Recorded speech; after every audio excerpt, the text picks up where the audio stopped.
Weddings are really fun.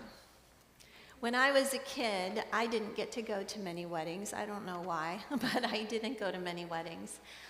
When I was older, I went to my first wedding besides my own, and I was blown away. In the community that I lived in, people didn't dance, and they surely didn't drink. And I went to this wedding that was, my cousin got married, and we went to that wedding, and I was like, wow. People were dancing, like people who I thought were too old to dance were dancing, and they were doing it so well, and kids were dancing, everybody was dancing. There was so much joy. There was a sort of like revelatory quality, not just revel, but revelatory. Like I was seeing things about people that I never thought possible.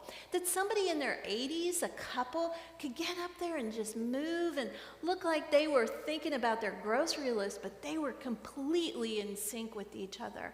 And this sense of like watching people become more than you had ever seen them before.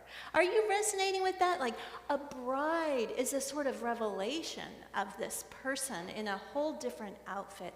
And the outfits that people wear at a wedding are more than they usually wear. And the way they act or drink is more than they probably usually do. It's interesting to me to think about that when we start with the first sign in the Gospel of John, that Jesus goes to a wedding. This gospel is so rich in layers and in meaning. Does anybody remember the first words in the Gospel of John? In the beginning. Chapter 1, verse 1. Does that bring to mind anything for you? The creation, perhaps, in the book of Genesis. And how God loves baseball in the big inning. Yes. So, so in the beginning is the first reference that we get in John 1, that we're hearing a story here that has layers of meaning. When we get to chapter 2, and this is the first thing we hear, is this story. The first 3 words in this are, on the third day. Does that bring a bell to anybody? On the third day? What's that? Jesus rises. The first sign that Jesus is the Messiah is at a wedding. Now, is that a coincidence? Probably not. If you were familiar with the scriptures, if you were a Jewish person at the time that you heard this story, you would know that a wedding is rich, rich, rich with meaning for people of faith. We heard it in Isaiah 62, the first reading that ran married, so your builder will marry you, it says in Isaiah 62. You heard new in this story. Marry us, that God loves us and cherishes. We to make of that. How does that apply to us? What is this? The words of Mary. Do what he tells you to do. Simple, and yet so difficult. We all know these challenges, doing what he tells us to do, are challenging, but the profound result of cooperating with God is a transformation that affects not just us, but the whole world.